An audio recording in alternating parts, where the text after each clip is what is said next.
mais forte. Glória a Deus. Queridos, quantos aí estão com expectativas no nosso encontro com Deus? Eu estou com muita expectativa, nosso distrito também. Fazem aí praticamente 2 anos que a gente não realiza o encontro com Deus. E o encontro com Deus é... Mas desse tremendo, é muito tremendo, é muito tremendo. Me lembro do nosso último encontro realizado, quando nós chegamos aqui, né, na frente, e o palco já está armado, a chegada vai ser aí. Vai ser um culto assim, avivado, abençoado, testemunhos de libertação, de vitórias, de bênçãos. Eu creio no agir sobrenatural do Senhor. Me lembro que muitos jovens deixaram de ir para a conferência dos jovens porque estavam guardando dinheiro para ir para o encontro com Deus. E esse encontro não houve, então há uma grande expectativa para esse evento. É o evento mais espiritual, mais organizado da igreja.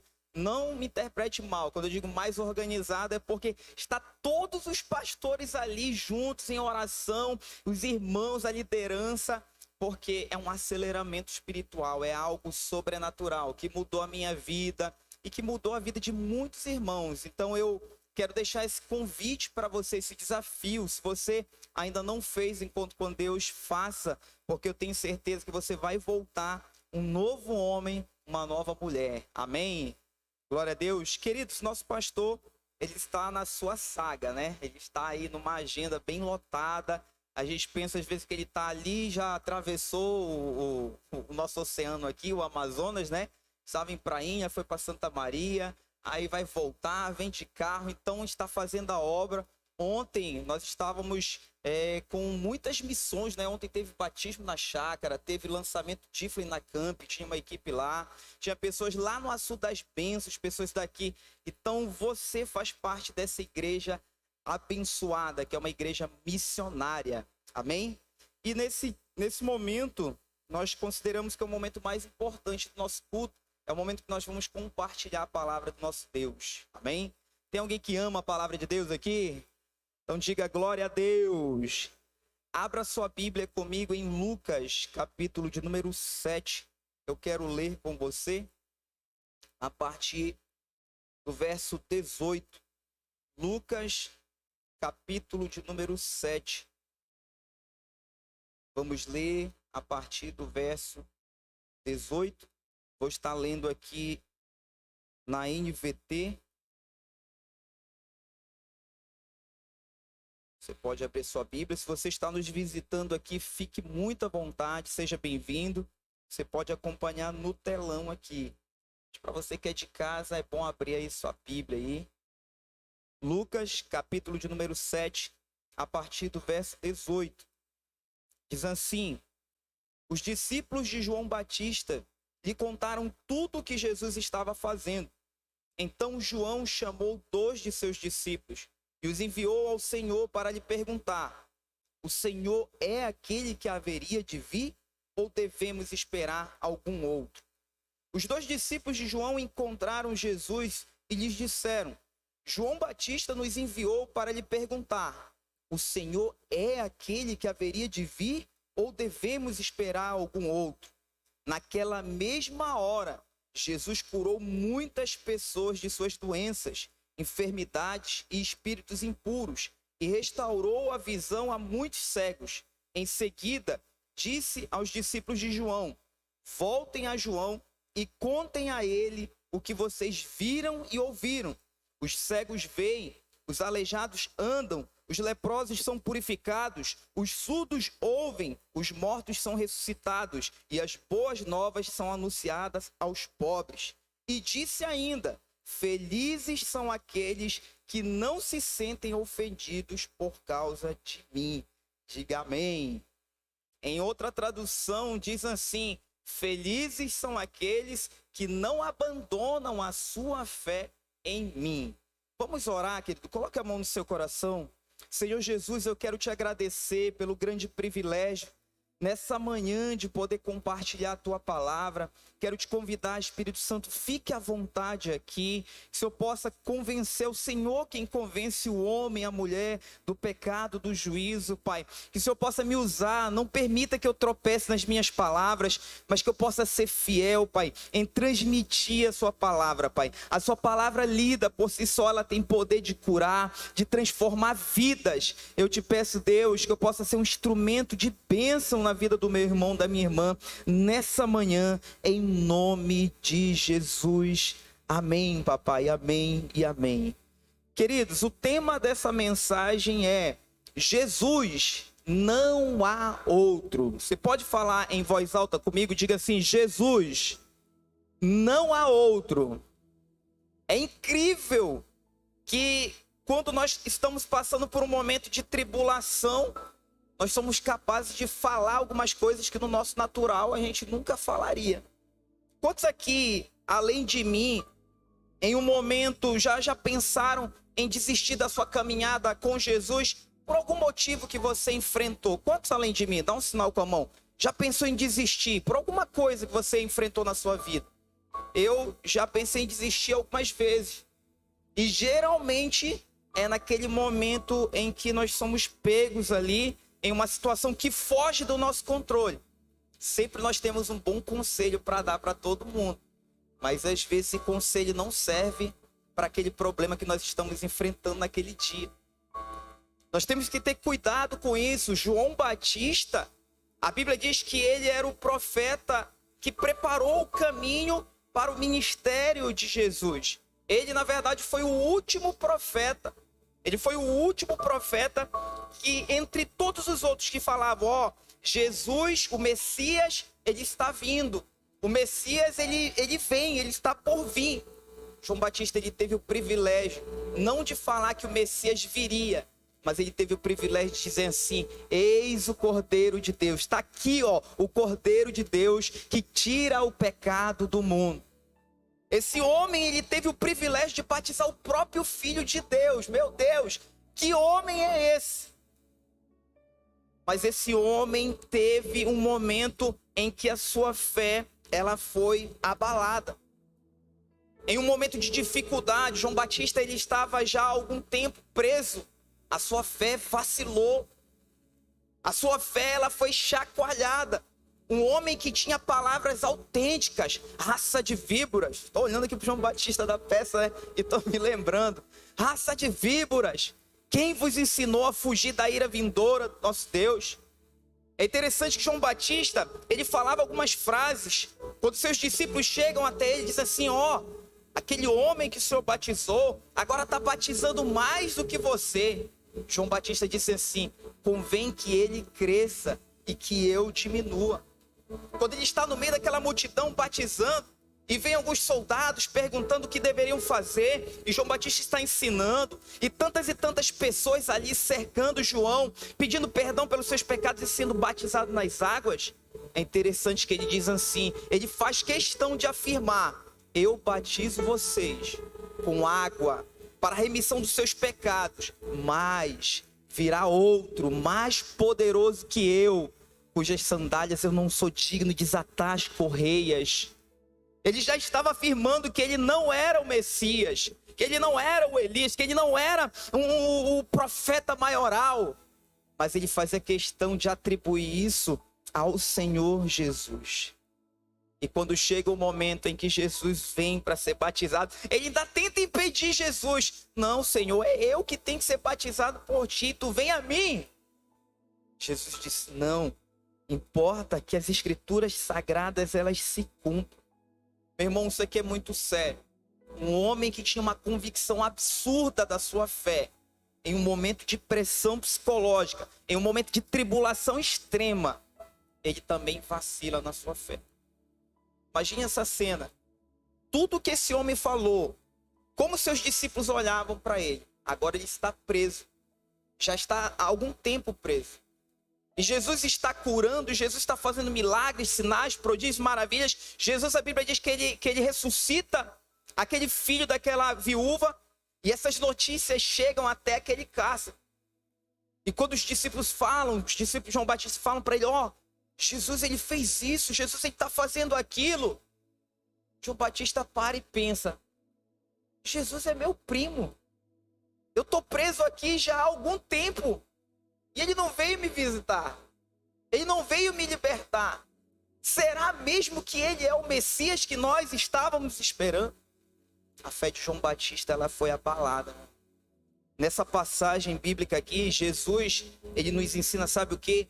Que independentemente do problema, do dia mal, da situação difícil que a gente venha enfrentar, nós não podemos deixar que as dúvidas roubem a nossa fé. Você já duvidou alguma vez? Será que Deus existe? Será que Deus está comigo? Eu já duvidei várias vezes. Mas essa dúvida não pode roubar a sua fé, meu irmão. Você tem que olhar para a palavra de Deus, você tem que acreditar. Você tem que olhar para você hoje, você que já caminha com o Senhor. Quem era você? O que o Senhor já fez por você? Como que a sua vida mudou? Ontem o Sandro estava ministrando a palavra de Deus. Hoje ele subiu aqui. Meu Deus, quem era esse homem? Logo, logo ele vai contar aqui para você. Não se escandalize. Mas ele sabe que Deus, ele é real. Ele sabe o que Jesus fez na vida dele. Eu sei o que Jesus fez na minha vida. Nós, cada um de nós precisamos sempre ajustar o nosso retrovisor espiritual e olhar: meu Deus do céu, como eu mudei. Meu Deus do céu, como Jesus transformou a minha vida. Nós precisamos ser gratos ao Senhor e não vacilar na nossa fé. Eu quero extrair com você aqui algumas lições desse texto.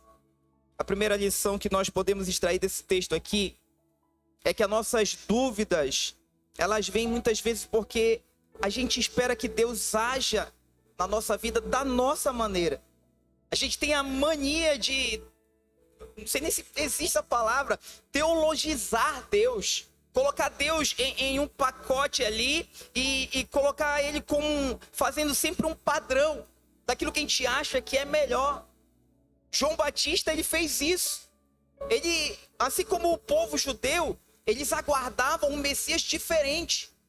Eles não aguardavam um Messias como Jesus veio. Eles aguardavam um Messias que fosse um líder, um político, que viesse para libertar Israel do jugo romano.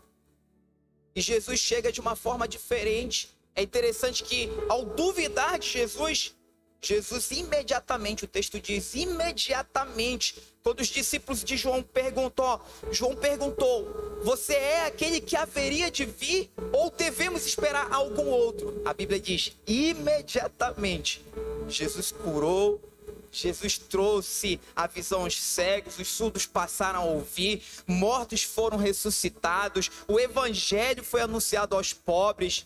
Ele disse assim: voltem e falem para João o que vocês viram e ouviram. E digam para ele que felizes, bem-aventurados são aqueles que não duvidam de mim. João, ele estava com uma expectativa em um Messias diferente. Um líder, um guerreiro, um político.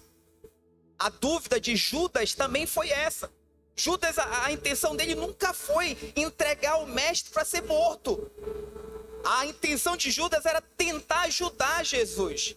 Ele vê Jesus no momento de dificuldade ali no barco, quase para afundar, usa o poder do alto. E o milagre acontece. O vento acalma, a tempestade vai embora. Quando o pão acaba, Jesus usa o poder do alto, multiplica pães, multiplica peixe. O vinho acaba, Jesus usa o poder do alto, ele fala com o Pai e transforma água em vinho. Todos esses momentos de grandes milagres. A Bíblia diz que Judas, ele percebe que Jesus não fazia de si, mas ele clamava ao Pai, ele falava com o Pai. Ele usava o poder sobrenatural de Deus para fazer aqueles sinais, prodígios e maravilhas. Judas percebe isso. E ele tem um brilhante plano. Eu vou entregar ele. E quando os soldados vierem para prender ele, ele vai chamar os anjos, ele vai libertar de uma vez Israel do jugo romano. Mas isso não acontece. Quando chega lá no jardim, que Judas chega e beija Jesus, Jesus chama ele de amigo. Quando Judas percebe que a reação de Jesus não é aquela que ele esperava, ele se desespera. Ele se isola, ele foge, ele é atormentado na sua mente. ele vai e tira a sua vida. A expectativa de Judas estava em um Messias diferente. O Messias que o povo aguardava. O Messias que João também imaginava que ele fosse. Mas Jesus veio de uma outra forma. Um Deus amoroso, um Deus que libertava no mundo espiritual, no mundo físico, um Deus que ouvia, que pagava o mal com o bem, um Deus diferenciado. Posso ouvir um amém? Às vezes a gente quer fazer coisas e colocar Deus ali. Quantas e quantas vezes eu já ouvi e também já fiz isso. Chegava tempo de Copa, irmão Welter, olhar aquela televisão. Meu Deus, é hoje, eu vou comprar isso aqui pela fé. Mas eu sabia que eu não tinha dinheiro para pagar. Ei, quando você faz isso, Deus não entra com você nesses projetos malucos. Não, vou comprar isso aqui pela fé. Ei, você não tem dinheiro para comprar, para pagar, mesmo que seja parcelado. Não coloque Deus nesse negócio. Não fira o evangelho, não envergonhe o reino. É interessante que Salomão lhe diz: Senhor, não me dá muito para não esquecer do Senhor, e também não me dá pouco para eu não envergonhar o teu reino. Nós precisamos entender que Deus, ele age da maneira que ele quiser. Ele é Deus e ponto final, amém? A prisão que João Batista estava aqui, de alguma maneira, provocou nele um descontentamento. Ele teve dúvidas a respeito de Jesus. É interessante você ver isso em quase todos os personagens icônicos da Bíblia. Quando está lá Barrabás, vou lembrar do nosso ensaio aqui, Barrabás está aqui, Jesus está sendo julgado lá diante de Pilatos, e eles pedem Barrabás. Por que eles pedem Barrabás? Porque Barrabás, ele era um zelote. Barrabás, as características dele, elas se aproximavam muito mais do Messias que o povo aguardava do que a forma como Jesus estava lidando. É por isso que eles gritam Barrabás, porque Barrabás, ele tinha na sua essência a vontade de matar romano, ele tinha a vontade de ir daquela forma ali, não como um terrorista, mas como alguém que articulava, alguém que ia pelo povo. É por isso que o povo gritava Barrabás, eles queriam Barrabás. Tanto Barrabás como Judas, eles ficavam ali em um só pensamento. Quantas pessoas estão por aí, meu irmão, frustradas porque Deus não correspondeu às suas expectativas? Quantas vezes eu, quando novo convertido, há uns 12, 13, 15 anos atrás, eu cheguei até Jesus, eu via pessoas chorando diante do altar quando eu era visitante. Eu via as pessoas chegando do encontro e testemunhando. Aí eu imaginava assim: não, quando eu entregar minha vida para Jesus, vai ser abracadabra. Eu entreguei a vida para Jesus, o que eu pedir ele vai me dar. E não é bem assim. Tem muitos de nós, muitos filhos de Deus, que estão se relacionando com Deus da maneira errada, que vêm para campanhas somente por milagres. Ei, o Deus de milagres é muito mais Deus de processos. Ele quer te forjar um grande homem de Deus, uma grande mulher de Deus, mas você só vai se transformar num homem de Deus, uma mulher de Deus, através dos processos, através dessas dificuldades, através do dia mal. E às vezes a gente quer pular essas fases, mas é essas fases que vão nos transformar em verdadeiros homens e mulheres de Deus. Tem gente que pensa que Deus é o gênio da lâmpada, vai esfregar aqui, aí eu desejo isso, aí Deus vai dar. Não é, meu irmão, dessa forma. Tem pessoas que pensam que Deus é Papai Noel, e aí vai me dar presente todo tempo, todo ano. Não, a Bíblia diz que Deus tem prazer em satisfazer o desejo do teu coração, mas o contexto é: a sua vida, ela tem que estar alinhada com os princípios da palavra de Deus. Agrada-te do Senhor teu Deus, e Ele vai satisfazer o desejo do teu coração. Como é que eu agrado ao Senhor? Fazendo a vontade de Deus. Quando você está discipulando, você está fazendo a vontade de Deus. Você está trabalhando o reino. Quando você está pregando, quando você está sendo um anfitrião no live, aqui agora, você está fazendo a vontade de Deus. Porque talvez tem pessoas aqui que chegaram com cargas espirituais na sua vida, ruins. Talvez você entrou aqui hoje e está passando por um problema financeiro. Talvez você entrou aqui hoje, está passando por um problema no casamento. Talvez você está passando por uma enfermidade. Ei, o Senhor te trouxe aqui para te lembrar de uma coisa: Ele é com você.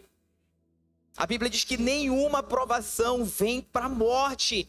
Ele está te transformando aí em um homem de fé, uma mulher de fé, e você vai vencer. Tem pessoas que pensam que Deus é que nem aqueles deuses lá mitológicos, né? Zeus, que está com raio. Na hora que pecar, Deus vai jogar ali o raio tridente. Ei, o nosso Deus não é assim. O teu Deus, ele não é assim. Deus, ele tem a maneira de agir e isso basta. As coisas não acontecem do meu jeito, do seu jeito. Acontece na hora de Deus, do jeito de Deus. Então, nós não podemos engessar o Senhor. Nós precisamos confiar nele. Amém ou não amém? Segunda coisa que eu vejo nesse texto aqui.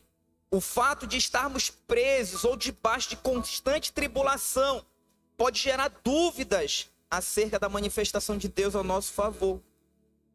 João estava lá preso, duvidou. João, ele era primo de Jesus, duvidou. Algumas vezes nós estamos ali passando por situações difíceis e parece que esse problema não acaba. Entra ano, sai ano, parece que eu estou ancorado, parece que eu estou preso. Ei, existe uma história na Bíblia que você conhece, uma história real, de um homem que sofreu muito, sofreu demais. E ele não tinha feito, a Bíblia diz que ele não tinha feito nada de errado, mas ele estava sendo provado por Deus ao extremo. A Bíblia diz que no mundo espiritual estava acontecendo uma verdadeira batalha espiritual. A Bíblia diz que esse homem chamado Jó, ele perde filho, ele perde bens, ele perde a sua saúde, ele perde seus amigos, ele perde seus parentes. Todo mundo se afasta dele, até sua própria mulher manda ele amaldiçoar Deus e morrer. Mas a Bíblia diz que ele permanece fiel ao Senhor. E é incrível que diante de tudo que aconteceu com Jó, a Bíblia diz que os filhos de Deus se apresentavam. O filho de Deus no Antigo Testamento está falando somente de anjo, não é de homem. Os filhos de Deus se apresentavam diante de Deus ali, e Satanás veio. O que tu está fazendo aqui? Da onde tu veio? Estava dando uma volta lá na terra. E o Senhor pergunta para ele: tu viu lá o meu servo Jó? Só tapa na cara de novo. Homem íntegro, reto, temente a Deus, se desvia do mal. É como se Deus estivesse esfregando-se na cara do diabo. Mas também, ele tem tudo, é o homem mais rico do Oriente, tem isso, tem aquilo, tem a tua proteção. A Bíblia diz que o Senhor dá um limite para ele, ele vem, ele mata os filhos, ele tira os bens, ele volta lá, ele começa naquela, parece que brincadeira ali com o Senhor, mas Deus sabia o limite de Jó. Quando Satanás vem e toca na saúde de Jó, ele vai até o final, ele não nega o Senhor. É interessante que o próprio Deus dá testemunho de Jó para Satanás. Ei, meu irmão, é possível, minha irmã, é possível. Daniel estava passando também por um momento de dificuldade. A Bíblia diz que ele oscila na sua fé, mas ele permanece ali. A Bíblia diz que ele está batalhando 21 dias orando. 21 dias na presença do Senhor. 21 dias sem cessar. Estava ali fazendo a vontade de Deus. E a Bíblia diz que o Senhor, ele manda a bênção, ele manda a resposta. Às vezes você está no caminho certo, você está na corrida para a sua bênção. E as coisas começam a se levantar, parece que chega uma nuvem negra na sua vida, nos seus negócios, na sua saúde. Isso tudo é desespero de Satanás, ele quer te tirar do lugar da bênção. E quantas vezes a gente acredita na mentira do diabo e a gente desiste, a gente sai do lugar da bênção. Nós precisamos perseverar, assim como os grandes homens de Deus. Eu pergunto para você nessa manhã, qual é a sua reação quando as coisas apertam? Quando você está passando por um problema financeiro? Alguma vez você blasfemou? Alguma vez você negou a Deus em pensamentos? Alguma vez você murmurou? Quantos aqui já murmuraram por causa dessa área? Só eu? Mas agora, sei que eu era demônio. Ei, nós precisamos entender, eu nessa área aqui já vacilei na fé. Hoje eu entendo que Deus ele não trabalha só com milagres, ele trabalha com processo. E o processo ele é dolorido. Hoje a gente quer o milagre, né? A pessoa está com problema no casamento, vem aqui, pede um milagre. Um milagre é Deus responder aqui, resolver o seu problema agora, ó. Resolveu. O casamento já está uma beleza. Mas Deus, ele transforma seus filhos e suas filhas. Às vezes você está com um problema aqui, e Deus, ele permite você passar, vai te dando estratégias, coloca um discipulador, coloca um líder, um pastor, e você vai aprendendo no dia a dia. Você se transforma num homem, numa mulher de fé, uma mulher de Deus, um homem de Deus. E sabe o que acontece? Você fica que nem um imã.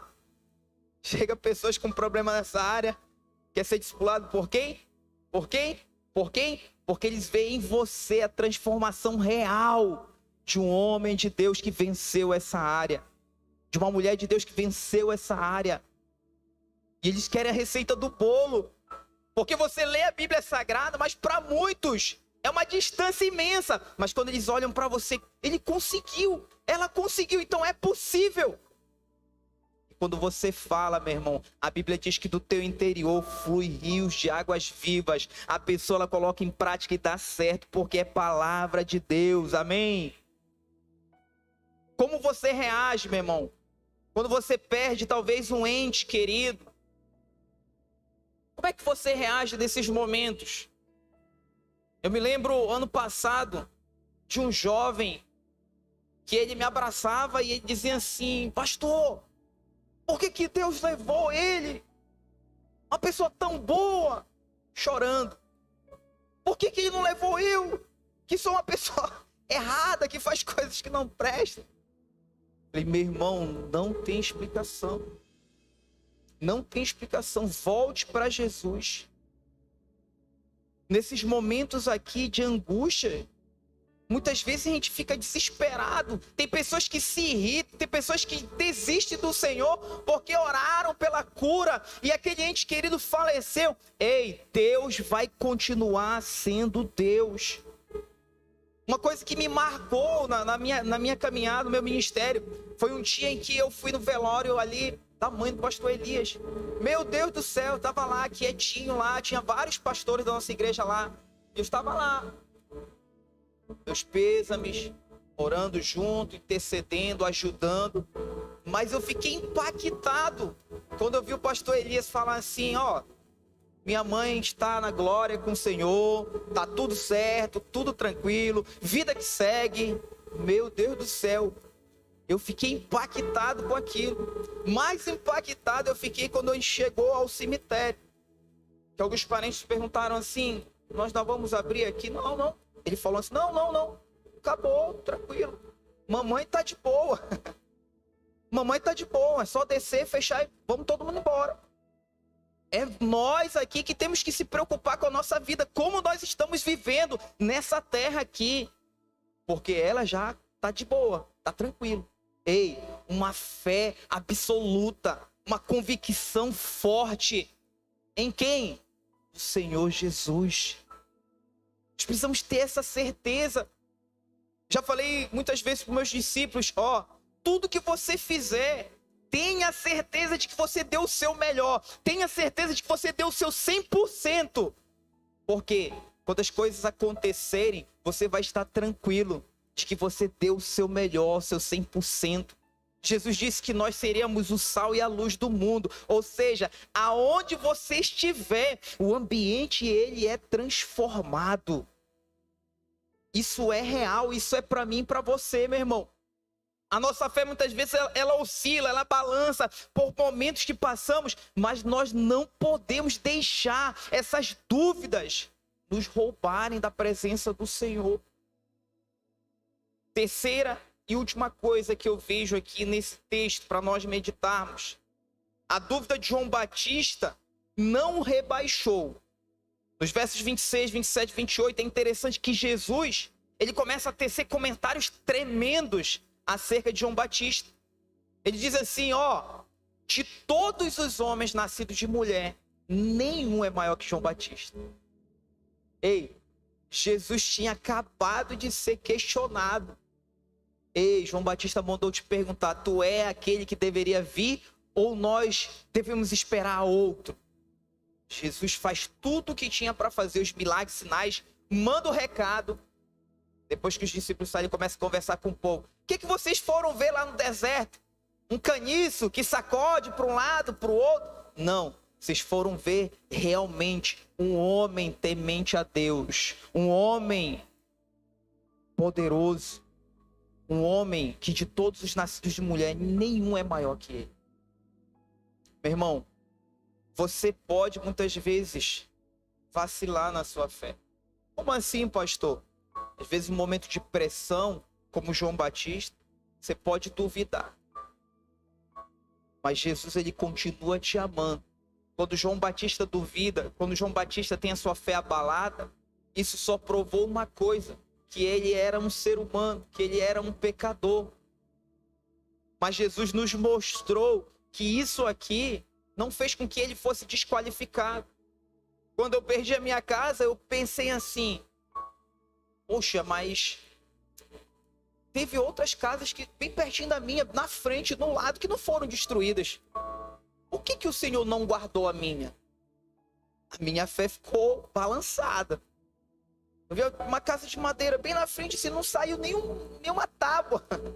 Pensei, meu Deus do céu. E a minha foi embora. Ei, eu estava tentando já engessar o Senhor. Aí chega o primo lá e diz assim, meu irmão, tu é dizimista? Misericórdia. Dizimista, ofertante, primiciador. Meu Deus, por que isso aconteceu comigo? A fé balança. O pensamento foi, vou embora. Não tem como começar tudo de novo. Ei, 3 dias, diga-se 3 dias. 3 dias sem teto na casa de um discípulo. 3 dias sem teto. Depois de volta para casa. 1 ano depois, a gente estava concluindo não só o pedaço que a gente morava, mas a casa inteira. Deus estava chacoalhando ali a minha fé e tirando a gente daquele lugar de comodismo para acordar. Ele tinha coisas maiores, melhores para nós. Se não fosse aquela situação ruim, difícil, chata daquele momento, talvez hoje a gente estava do mesmo jeito. Acomodados. Tem uma janela de madeira lá, você não lembra que eu falei pra ti assim? Não, é só pra improvisar. Tá com 5 anos improvisada lá. É a única janela de madeira lá em casa, o resto tudo de vidro.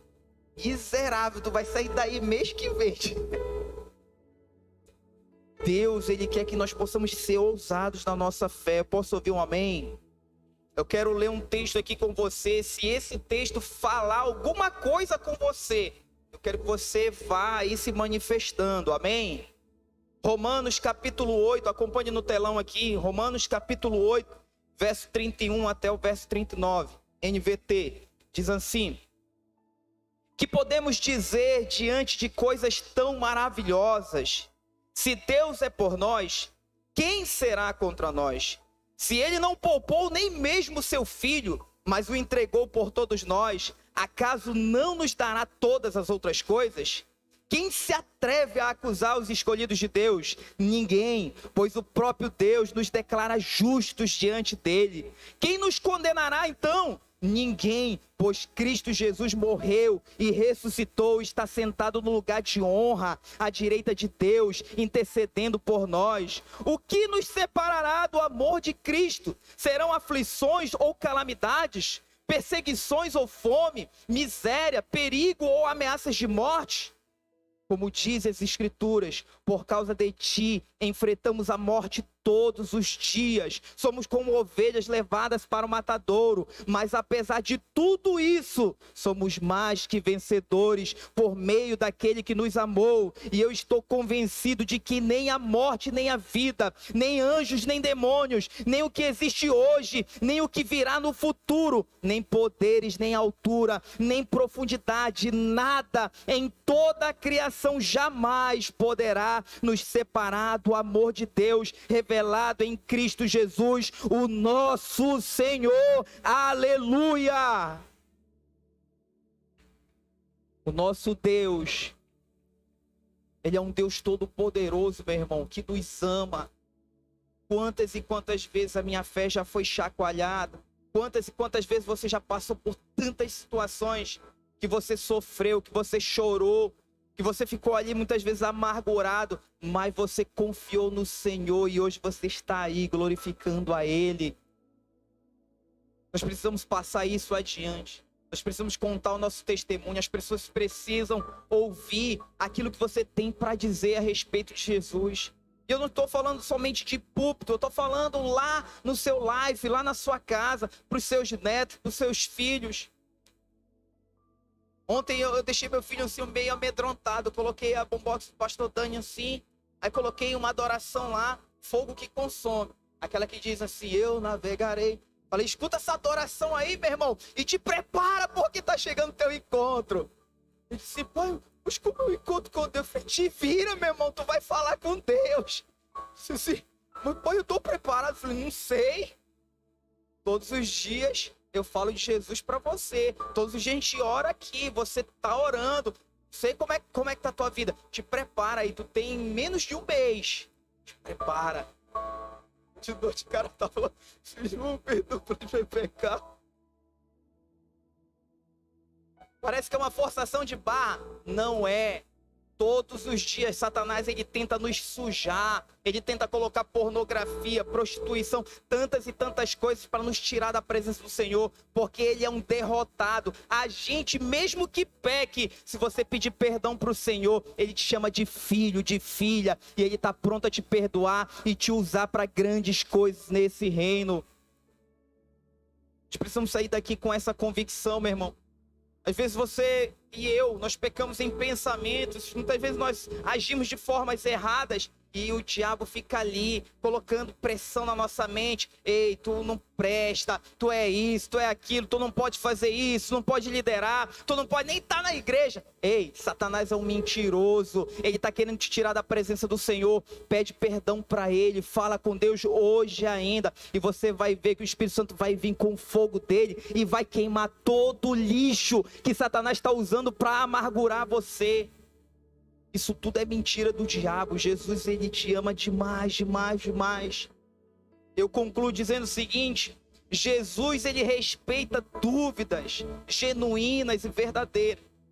A nossa fé muitas vezes ela é abalada, como nós vimos aqui, com os homens mais fortes. Isso aconteceu com Abraão, com Moisés, com Elias, com tantos outros. Que dirá conosco? A grande diferença vai estar na decisão que nós vamos tomar. Sei que essa palavra aqui já ficou muito simples, o sentido dela. Quando nós falamos Jesus te ama, eu sei, Jesus me ama, mas Jesus te ama de verdade. Eu quero que você saiba que independente do que você está vivendo hoje, Jesus tem um futuro de glória para você. Amém? Não pense que você já viveu tudo o que o Senhor tinha para você. Não. A Bíblia diz, conhecei e prossegui em conhecer a Deus. Ele tem coisas novas para você, coisas tremendas para o seu casamento, para o seu futuro, para a sua vida financeira, para os seus negócios, para a sua saúde, para tudo. O Senhor tem coisas novas para fazer. Amém? Ele quer que você confie nele e que você ouse sonhar. Amém? Fica de pé comigo. Eu quero orar com você nessa manhã.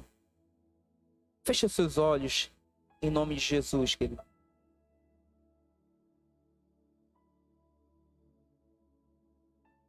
Feche os seus olhos. Senhor Jesus, aqui estão teus filhos, papai. Nós ministramos aqui, pai, uma palavra que fala acerca, pai, da fé. Nós falamos sobre um homem aqui que o Senhor disse que de todos os homens nascidos de mulher, nenhum era maior do que ele, Pai. Mesmo assim, esse grande homem de Deus, em um momento de dificuldade, em um momento de tribulação, Pai, ele duvidou, Pai, do Senhor, mas ele continuou ali depois, papai. Deus, em nome de Jesus, quantas e quantas vezes eu duvidei do Senhor, quantas e quantas vezes ali em pensamentos eu comecei a reclamar, a murmurar, papai, mas o Senhor permaneceu comigo, Pai.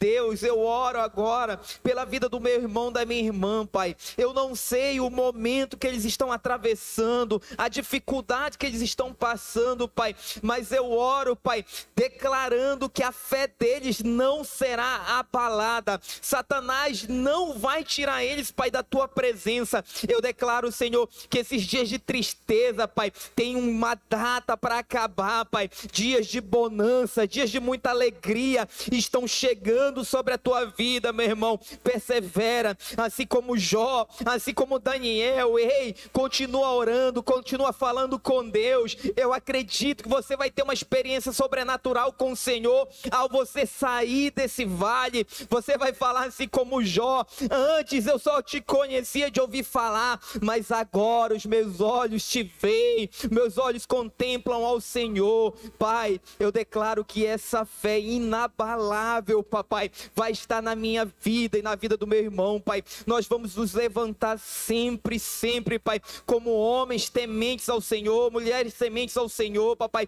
Toda guerra, toda luta, todo problema que vier contra nós, papai, eu declaro que isso vai vir para promover os teus filhos, Pai. Nós vamos ser aquilo que o Senhor declarou que somos, mais que vencedores, em nome de Jesus, mais que vencedores. Senhor, muito obrigado por todas as provas que o Senhor já nos deu, Pai, de que o Senhor, papai, que Jesus é o Salvador deste mundo, Pai. Deus, muito obrigado porque o Senhor é tão paciente nos momentos que nós murmuramos, nos momentos que nós vacilamos na nossa fé. Papai, nos ajuda, como aquele homem pediu: me ajuda, Senhor, na minha falta de fé, me ajuda. Pai, eu declaro, Senhor, que nós não vamos desistir do Senhor, que nós vamos continuar conectados na videira verdadeira que é o Senhor. Nós vamos dar bons frutos, nós vamos viver, papai, em novidade de vida. Vamos experimentar o melhor do Senhor nessa terra. Em nome de Jesus, levante a sua mão para o alto, querido. Levante sua mão para o alto. Pai, eu declaro sobre a vida do meu irmão, Pai, todas essas bênçãos. Tudo aquilo que é peso, papai. Talvez alguma coisa está grudado ali na alma do meu irmão. Talvez alguma coisa está, Senhor, no mundo espiritual agora, ancorado. Alguma coisa aconteceu e eles estão fazendo muita força para viver, Pai, as bênçãos do Senhor, para viver essa vida verdadeira. Eu declaro agora que todas as amarras do diabo, todas as algemas, caem por terra em nome de Jesus. Meu irmão, volte a adorar o Senhor. Volte a ler a palavra do Senhor com ousadia. Volte a ter prazer naquilo que você fazia para o Senhor. Ele está aguardando por você. Não duvide mais. Continue, continue, continue. Ele te limpou. Ele te transformou num homem, numa mulher que teme ao Senhor. Continue. Não deixe nada te roubar da presença do Senhor. Que o amor de Deus, que a graça do Senhor Jesus, que a doce e perfeita comunhão com o Espírito Santo esteja com você agora e para todo sempre. Que você possa ter uma semana abençoada em nome de Jesus. Que tudo que você fizer, que você tenha a certeza, a convicção de que Deus está com você em nome de Jesus. Amém, Pai, amém, amém e amém. Aplauda Ele bem forte, bem forte, bem forte. Aleluia. Não saia com pressa, querido. Dê um abraço no seu irmão. Deseja a ele a paz do Senhor.